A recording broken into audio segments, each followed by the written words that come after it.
Friends, welcome back to Tomar pharma classes. मैं हेमंत तोमर। आज हम लोग एक टॉपिक के ऊपर डिस्कशन करेंगे। टॉपिक का नाम है फिजिकल पैरामीटर्स या फिर in process parameters of the tablet. So let's start the video.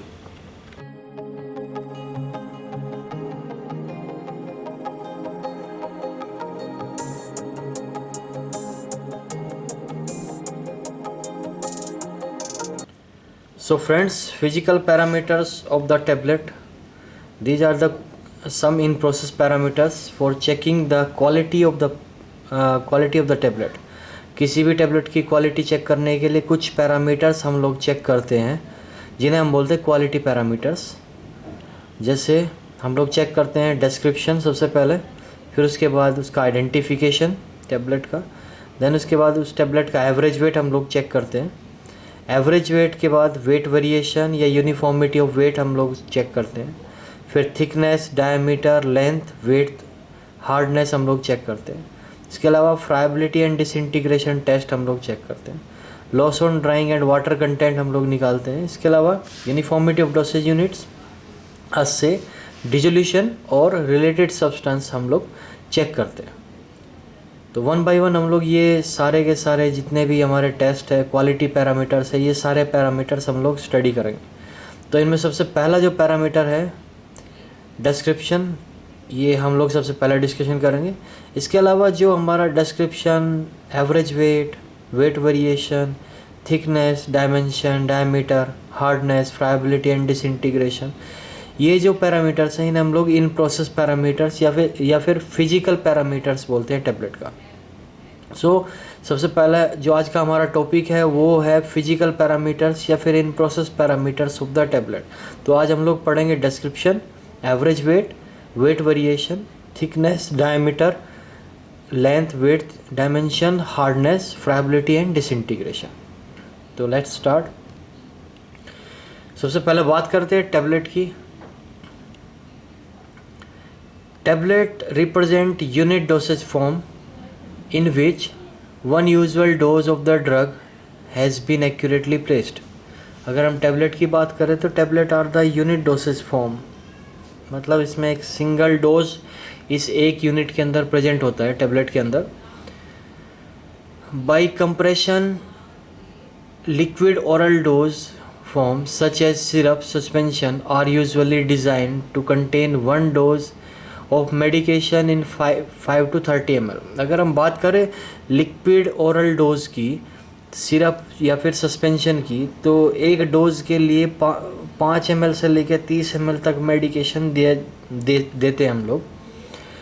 The patient is asked to measure his और her own medication using a teaspoon, table spoon. That is the reason of error in dosing of liquid. और patient के लिए क्या important है कि हम लोग जो मेडिसिन देते हैं पेशेंट को, टी स्पून या टेबल स्पून में हम लोग मेडिसिन देते हैं, जिसकी वजह से क्या होता है कि कभी कभी पेशेंट गलती कर देता है डोज लेने में। अगर हम बात करें टैबलेट की, तो टैबलेट में हम लोग क्या यूनिट डोज हम लोग लेते हैं। सपोज डॉक्टर ने हम लोगों को 500 mg का प्रेस्क्राइब किया, तो हम लोग 500 mg ही मेडिकल स्टोर से लेंगे। और फिर 500 mg मेडिकल स्टोर से लेने के बाद मेडिकल स्टोर वो पेशेंट उस 500 mg को डायरेक्ट कंज्यूम करता है। तो अब हम बात करें टैबलेट के कुछ क्वालिटी पैरामीटर्स है जो हम लोग चेक करते हैं। उनमें से सबसे पहला क्वालिटी पैरामीटर है डिस्क्रिप्शन। तो what is description? Description is nothing that is general appearance of the tablet. आपका टैबलेट दिखने में कैसा है वो हम लोग चेक करते हैं। So it involve some attributes, जैसे टैबलेट का साइज़ क्या है, टैबलेट का साइज़ क्या है, टैबलेट का शेप कैसा है, इसका कलर कैसा है, इसके अलावा उसमें प्रेजेंस और absence of any order, test, उसमें कोई किसी तरह की ऑर्डर का या टेस्ट का प्रेजेंस होना, ये चेक करते हैं हम लोग। सरफेस टेक्सचर कैसा है टैबलेट का, इसके अलावा उसके ऊपर कोई आइडेंटिफिकेशन मार्क तो नहीं है। आइडेंटिफिकेशन मार्क जैसे हम लोग डिस्प्रिन की बात करें तो डिस्प्रिन के ऊपर एक आइडेंटिफिकेशन मार्क रहेगा, डिस्प्रिन रहेगा लिखा हुआ, उसके ऊपर एक स्वॉर्ड बनी रहेगी। तो that is the identification mark of the Disprin. और ये आइडेंटिफिकेशन मार्क आपका ये एम्बोसिंग भी हो सकता है, ये डिबोसिंग भी हो सकता है।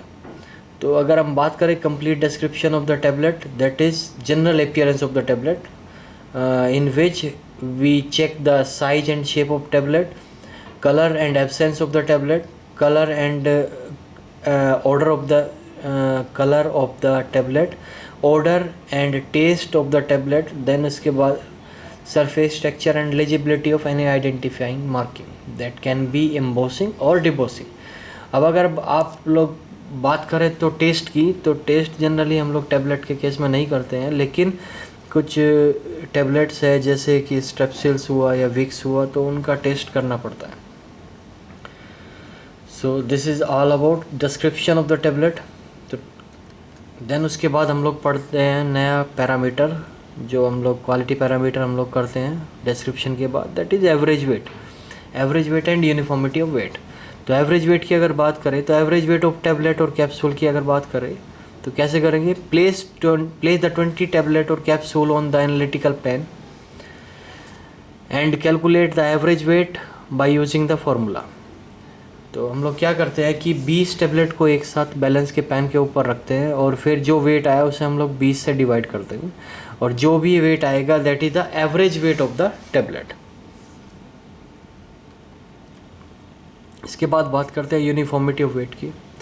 इसमें हम लोग क्या करते हैं, 20 इंडिविजुअल टेबलेट का वेट लेंगे, जबकि एवरेज वेट में एक साथ हम लोग 20 टेबलेट का वेट लेते हैं। इसमें हम लोग इंडिविजुअल टेबलेट का वेट लेंगे, तो हमारे पास 20 वेट आएंगे। अब हम लोगों को चेक करना है कि जो हमारा इंडिविजुअल वेट है टेबलेट का, वो एवरेज वेट से कितना % डेविएट हो रहा है।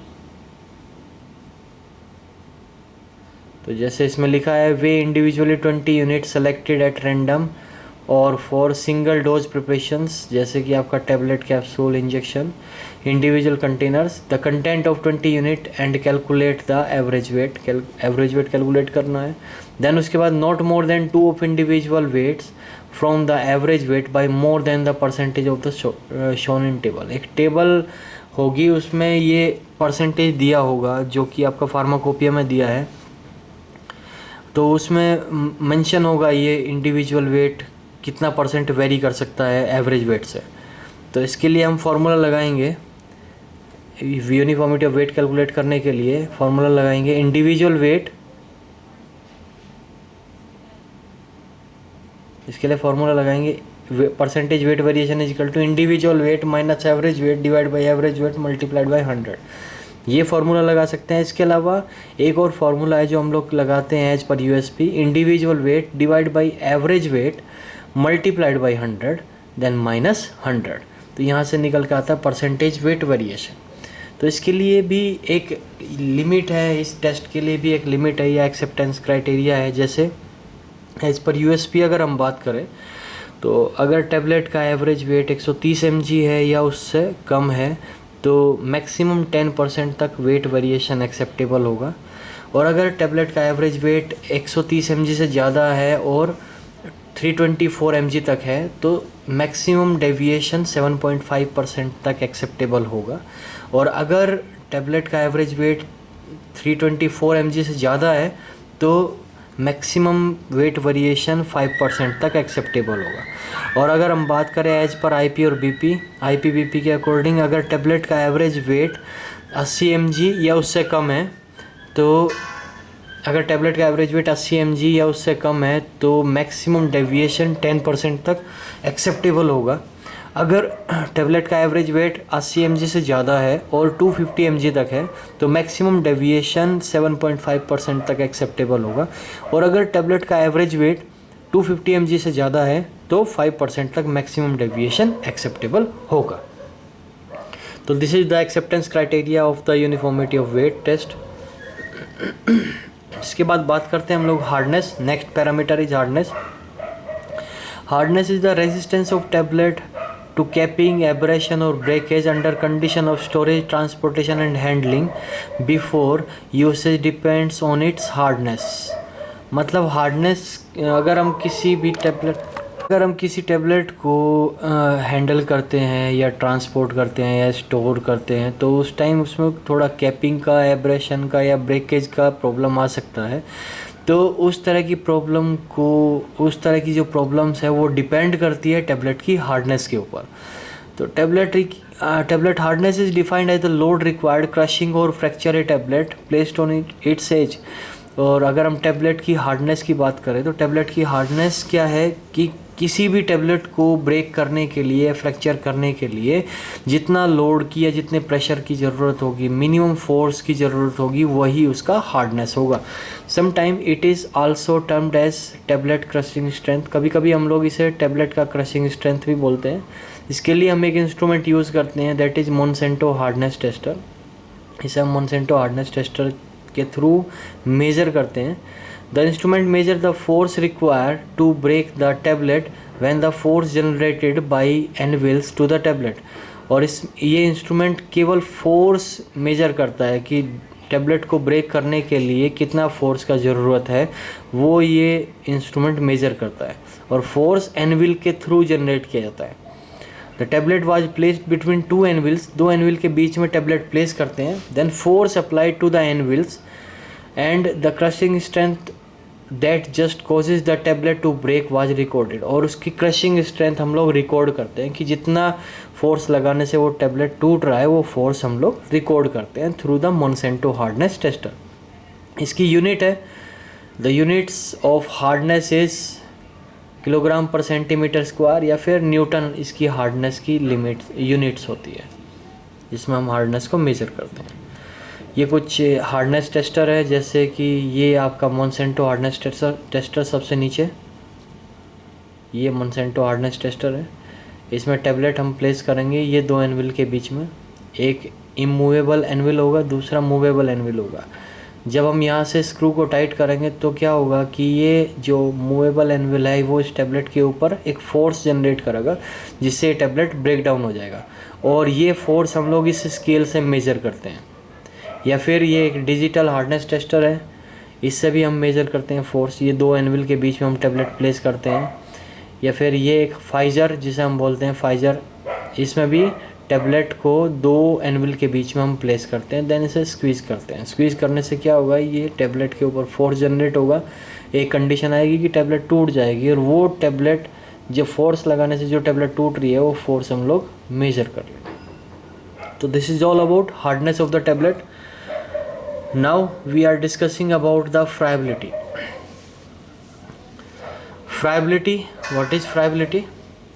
तो friability क्या है? Friability is a phenomena where the surface of the tablet is damaged or shown a site of damage due to mechanical shock. अगर फ्राइबिलिटी की बात करें तो फ्राइबिलिटी एक फिनोमिना है जिसमें जो सरफेस है टैबलेट का वो डैमेज हो जाएगा due to mechanical shock. Mechanical shock देने से सरफेस डैमेज हो रहा है टैबलेट का, उसे हम फ्राइबिलिटी बोलते हैं।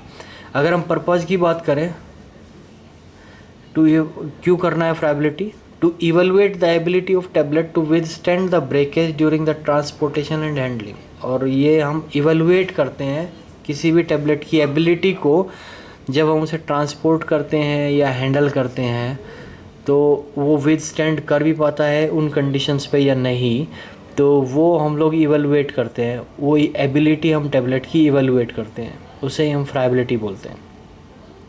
तो इसके लिए हम लोग एक एपरेटस यूज़ करते हैं जिसे हम बोलते हैं रोची फ्राइबिलेटर।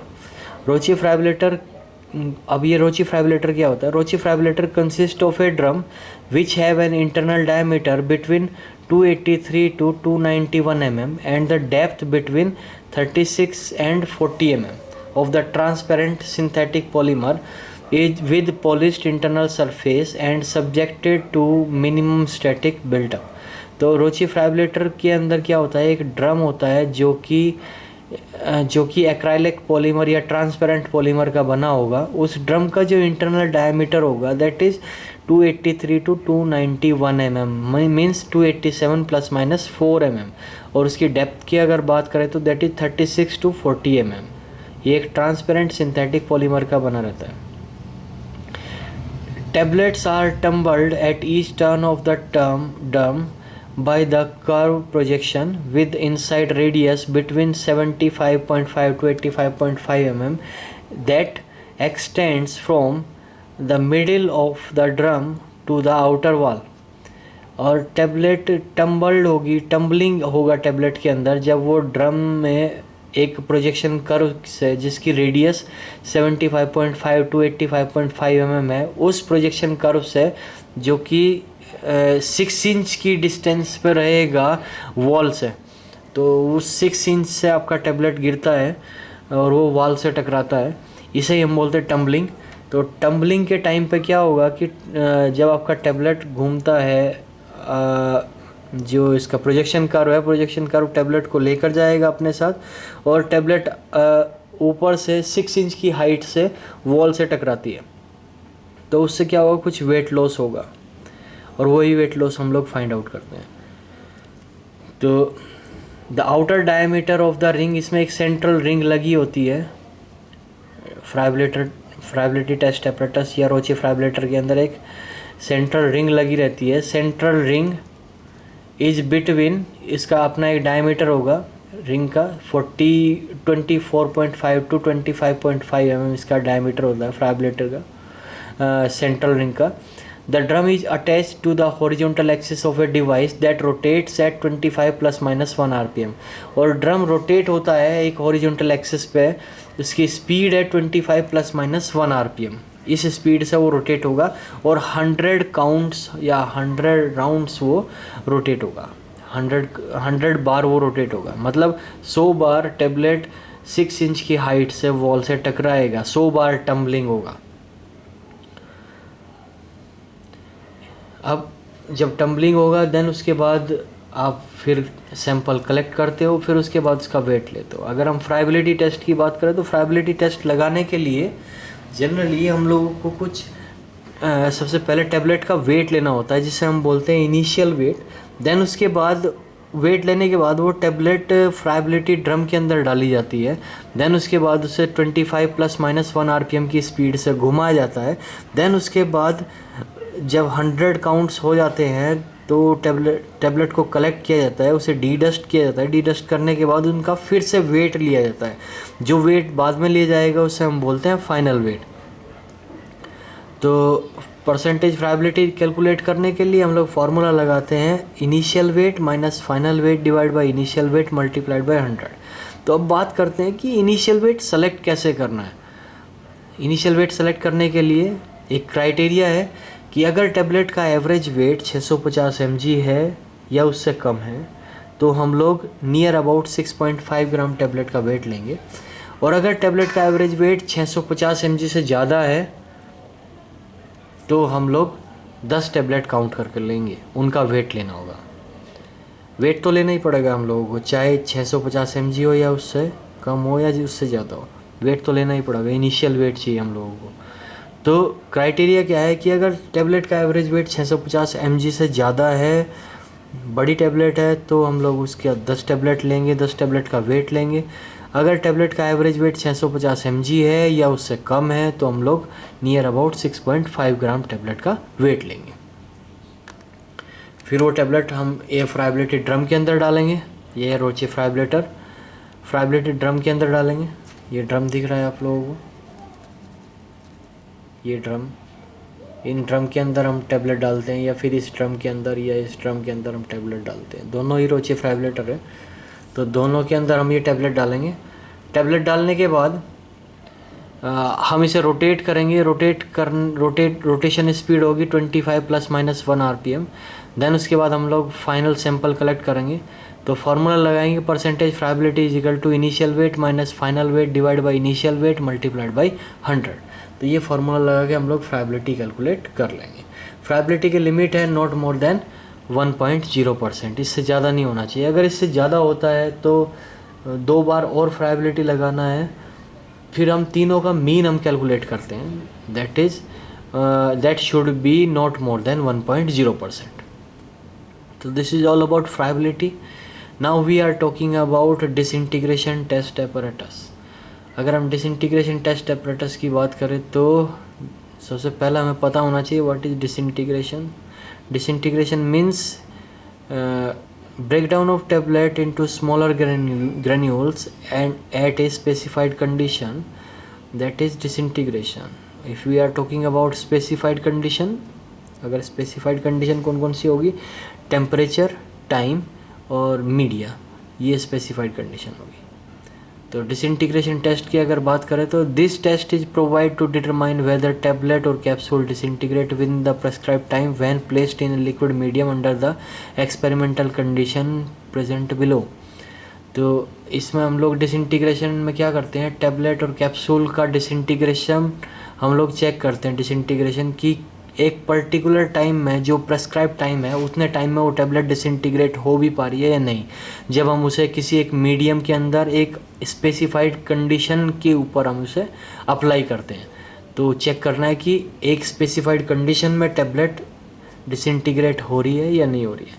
अगर टैबलेट डिसइंटीग्रेट हो रही है, डिसइंटीग्रेट मतलब स्मॉल पार्टिकल्स में या स्मॉल ग्रेन्यूल्स में ब्रेक डाउन हो जाना एक स्पेसिफाइड कंडीशन पे, उसे हम डिसइंटीग्रेशन बोलते हैं।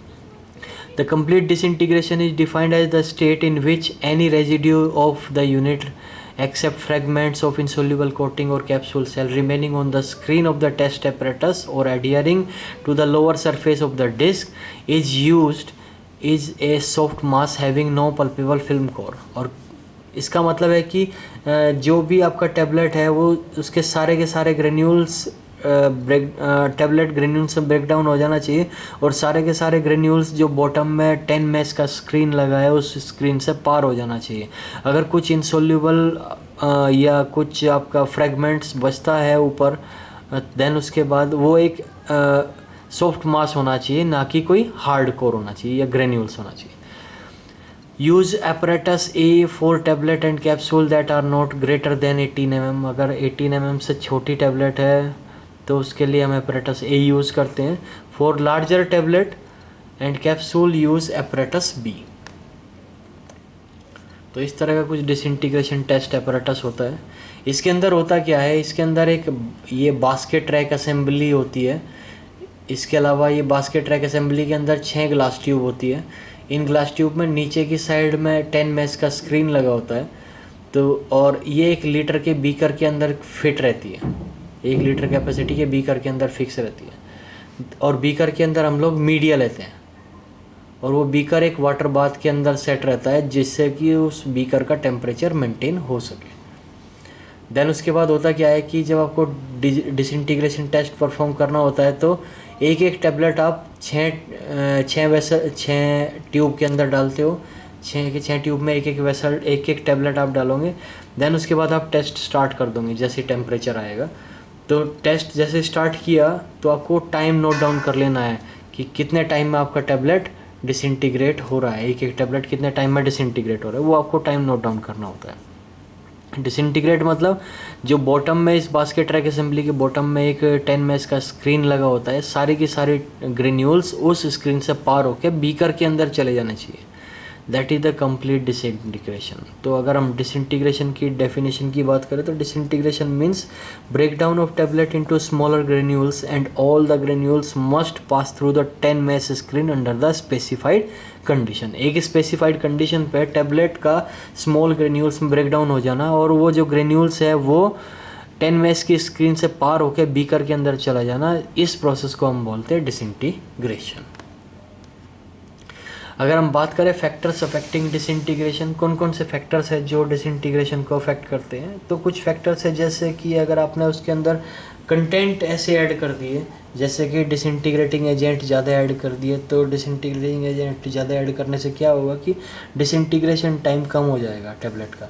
अगर आपने उसके अंदर लुब्रिकेंट ज़्यादा ऐड कर दिए तो हाइड्रोफोबिसिटी बढ़ जाएगी टैबलेट की, जिससे क्या होगा कि टैबलेट का जो डिसइंटीग्रेशन टाइम है वो बढ़ जाएगा। और डिसइंटीग्रेंट अगर आपने यूज़ किया है डिसइंटीग्रेटिंग एजेंट, तो डिसइंटीग्रेशन टाइम कम हो जाएगा।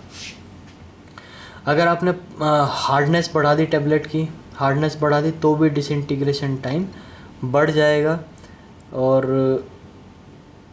अगर आपने पार्टिकल साइज या ग्रेन्यूल्स का साइज, बड़ा साइज का ग्रेन्यूल्स रखा, जैसे 5 मैश का साइज का आपने ग्रेन्यूल्स रखा, तो उस केस में भी डिसइंटीग्रेशन टाइम बढ़ जाएगा।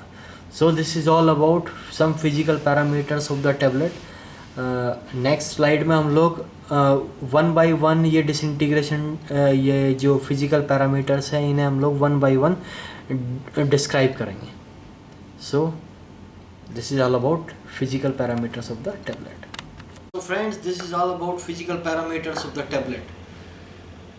Hope you understand. अगर आपको वीडियो पसंद आया तो लाइक कीजिएगा, सब्सक्राइब कीजिएगा और कमेंट कीजिएगा. Thank you, thanks for watching.